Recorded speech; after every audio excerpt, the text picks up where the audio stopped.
Okay, so this is going to be the most hypocritical video I've ever made, and unlike most people, I can admit where I need to go out of my usual views to make a point. And I feel like this is going to make a pretty good point here, but I need to debunk this myth that Game Pass games are trash or not worth your time, whatever the case is. Now, let me get one thing clear about review scores in video games.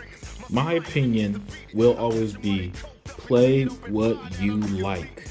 Don't let review scores hinder you, none of that. And let me give a quick proof. I just started playing Scarlet Nexus on the Series X. So far, I'm enjoying the hell out of the game. It's really taken me by surprise because JRPGs, admittedly, I've been struggling to get into games like Dragon Quest and the Yakuza games, but this game, Scarlet Nexus, especially the gameplay, is capturing me. And yet, it somehow has a lower review score on the Series X than the PlayStation version. I don't know how that works, but again, I don't follow review scores. I don't really watch them or none of that stuff. But I want to show this and shout out to the Xbox community, man, because they really make my job easy by really just giving me the content, and it just makes it so easy for me to talk about. And that's this graph I'm seeing about the quality. I don't want to say quality because I don't think review scores matter, but to make this point, if you do, and if you're going to use review scores against games on Game Pass, like for a Dungeons and Dragons game, then check this out. And the graph's gonna be on it. And this is why I try to just show and tell when I make my videos so you could get my point. All right, so I think review scores are kind of seen in the same vein as like your education, where getting a 90 is considered an A and 80s are good, but anything under 70 or 75 is trash. But whatever. But look at this. There are 27 90 plus games, 58 games in the 85 to 90 range, 123 games in the 80 to 84 range, and then 118 games in the 75 plus range. Now that's a large bulk of games. And as you can see, the games that are rated bad are actually quite rare. And then the games that would rate it mediocre are again quite significantly less than the quality games. So yeah, this myth, even if you go by your prescient reviews, is bullshit.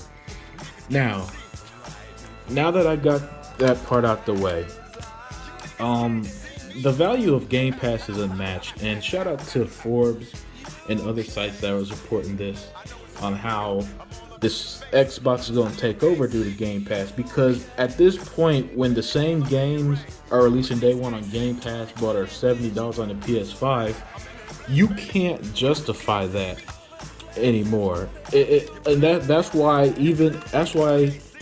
even the most hard, the person that hates the Game Pass the most has asked for PlayStation to do their own version of it, because people aren't stupid.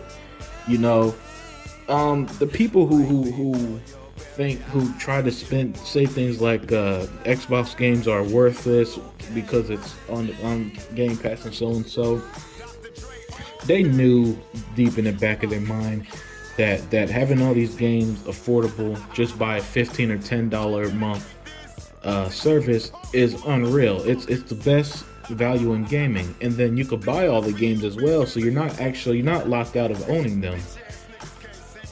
And so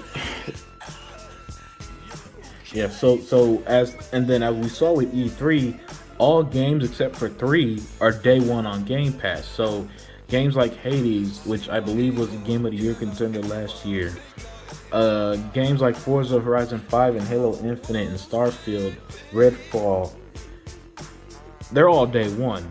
And even if they were available on PlayStation, you can't match paying $70 each, because buying just one PlayStation exclusive costs more than several months of Game Pass. And then not only that, once you buy two, like if you bought three $70 PlayStation 5 games, you've already spent more on three games than a year of Game Pass Ultimate, the $15 a month one. So think about that. That's three $70 games. You already spent more than a year of Game Pass. That value is so untouchable right now that people people aren't stupid, man. They see it. They know what's coming. They know value when they see it, and that's why so many people are jumped to Xbox. That's why the tune of Xbox has changed, and Game Pass is a large part of that. And Xbox dedication to it, by controversially at the time putting their games day one, shown that it was the right move. So yeah, I just want to debunk this myth that Game Pass games are not quality, because even if you go by your precious review scores, which I don't, you see that's not the case. If you aren't subscribed to Game Pass, even if you don't own an Xbox, you're kind of missing out at this point, because with Game Pass Ultimate, you could also use xCloud, so you could game on your phone, device, or tablet, and you also get access to PC, Game Pass on PC as well.